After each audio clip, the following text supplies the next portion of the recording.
Hello! Today we shall be talking about / reviewing, whatever you would like to call it, Ant-Man and the Wasp: Quantumania. I got a chance to see it in the theater, so now this is just going to be a review video for it. I will give you my spoiler-free thoughts on it first, and then we will get into spoilers, because there's a few things that I specifically want to talk about with this film. But if you saw it, let me know what you thought of it down in the comments below. Did you love it? Did you hate it? Did you think it was just okay? Because this is already a very divisive film already, it seems like, because people either absolutely love it, absolutely hate it, or think it's just okay. So let me know down in the comments below. But anyway, without further ado, shall we begin? So I did even get this from the theater, which is actually pretty cool. It's pretty much just a mini poster with the entire cast on there. We got Cassie, Hank, Hope, I can't think of Michelle Pfeiffer's character's name, Ant-Man, Scott, and of course, King. And this is just pretty cool. I'm probably gonna keep it. Just gonna put that right there. There we go. As we talk about this movie, and like I said, I'm gonna give you my spoiler-free thoughts on it first before we get into the spoilers, and just give you my general just thoughts on the film. This film has been getting a lot of hate, but I honestly thought it was such a fun time. I went into it already kind of knowing what to expect. I know it was going to be an over-the-top CGI adventure with our first real introduction to the character King. And honestly, that's kind of what it felt like to me. They did make MODOK pretty much the butt of all the jokes and all that, but if you don't know what it's about, if you didn't see a trailer, my spoiler-free synopsis of the film is that they get sucked into the quantum realm because Cassie was looking into it, and then pretty much they encounter King and everything that he's done down there and his ginormous plan to create a dynasty, and it's very, very much Star Wars influenced. There's so much Star Wars about this film. You can see the footprints of Star Wars all over this, and I don't think that's a bad thing whatsoever, because I actually rather enjoyed it. I really, really enjoyed, just the Star Wars aspects to it, and I walked out of the film, smiling. I'm like, this is fun, and, the post-credits scene, the first one I thought was awesome, and the second one is really interesting, where they're, setting that up to go, but, if you don't know, our next Avenger film, this isn't a spoiler, it's officially announced, is the Avengers King Dynasty, so we kind of know exactly what this film is going to be leading into. And I know Peyton Reed said the only way he would do this film is if it got to be a major player into the next phase, because this is the beginning of phase 5. So I'd say for the most part, the CGI looks fine. There's a few scenes where you're like, eh. And MODOK looks weird, which I have no problem with. He's a weird character. He looks weird in the comics, so of course he's gonna look weird when they translate that to the big screen. And I don't think that was a bad thing. That's just how he looked. He looked weird, and if you ever read a comic, you know he looks weird in that too. But anyway, I would probably give this film an 8 out of 10. I just really enjoyed it. I went into it kind of knowing what to expect, and I left it just such a good move over it. It was such a fun time.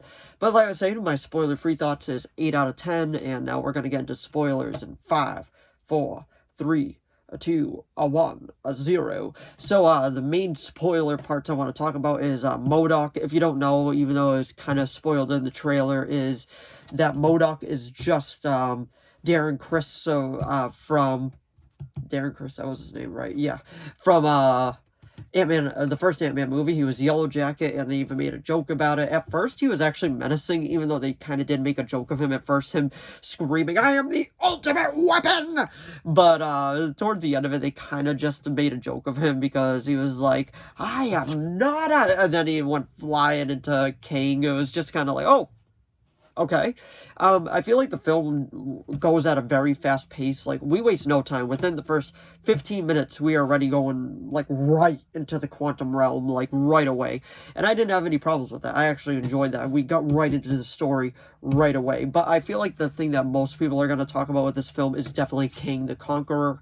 I think he was a great addition. I feel like once we actually truly get to it, he's going to be on the Thanos level for how good he is. And I like that they're not copying the same formula from how they introduced Thanos and building him up. This one, no, we're getting him right away. We were introduced to a variant of him in the Loki TV show, and then we visit him more in this. And I gotta say, Jonathan Myers, I'm not sure how it's pronounced, but he does an amazing job as King. I absolutely loved him as King, especially during that final battle between him and Ant-Man. That was just so good. You could feel the tension and the way that he was like just going after him, and the way that he was willing to go kill Cassie. I'm like, oh, like he is just a flat-out villain that has no care for anything. And his whole objective was to break free and destroy the worlds and destroy all the other kings, because he was exiled by him, by the other kings. We learned that later on with Michelle Pfeiffer's character.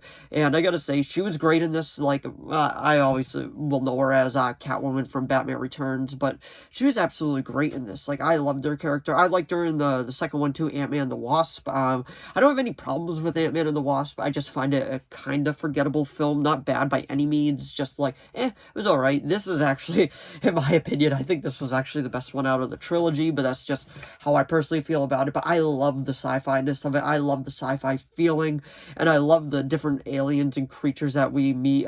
Bill Murray is in this movie super quick, but I feel like he's just kind of glanced over because of all the allegations coming at him right now. So, like, I'm not really going to focus on him whatsoever. He was just a very quick, crucial point to the plot, and then we just glanced over him, and then that was it. And I feel like that was perfectly fine.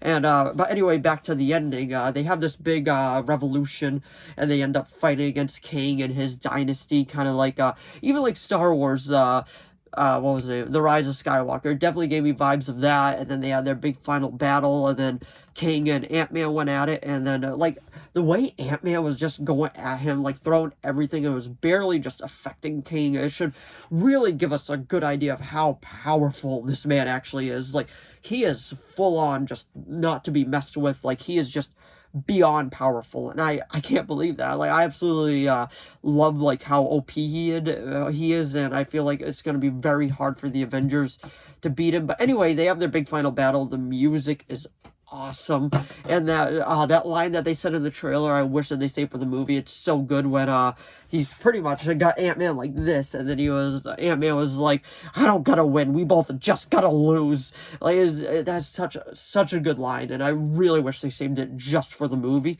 because they kind of revealed a bit too much with the trailer, which is to be expected. Every movie does that now. It's not just Marvel.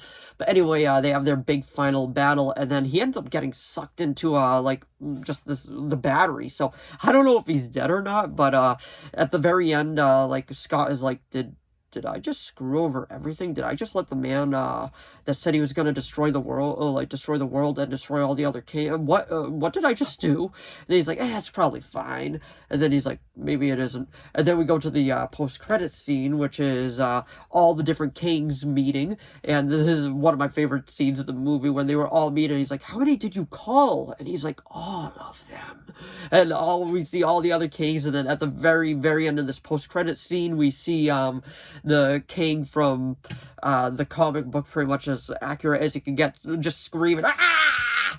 And that's how it ends, and I'm like, oh, this is setting up something major, and I feel like it's going to be so much fun. I rather enjoyed this film. I thought Phase 4 was kind of rocky, but I feel like this phase might be a bit better, because I really enjoyed this movie. So we'll see what becomes of this phase. But like I said, it's a solid 8 out of 10. The other post-credit scene is just the one with Loki and Owen Wilson's character, Mobius, and they're hunting down a different variant of him. So I'm looking forward to that as well. I like the first season of Loki. I thought it was one of the better MCU TV shows as of now. But anyway, that was my review of Ant-Man and the Wasp: Quantumania.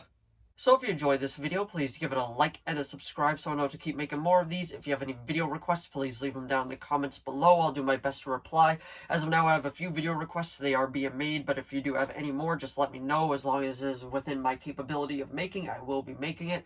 And if you saw Ant-Man and the Wasp: Quantumania, let me know what you thought of it down in the comments below. Did you love it? Did you hate it? Did you think it was just okay? Because I honestly I thought it was such a fun film, but let me know what you thought of it down in the comments below as well. But anyway, thanks for watching as always, and I'll see all of you in the next video. Bye!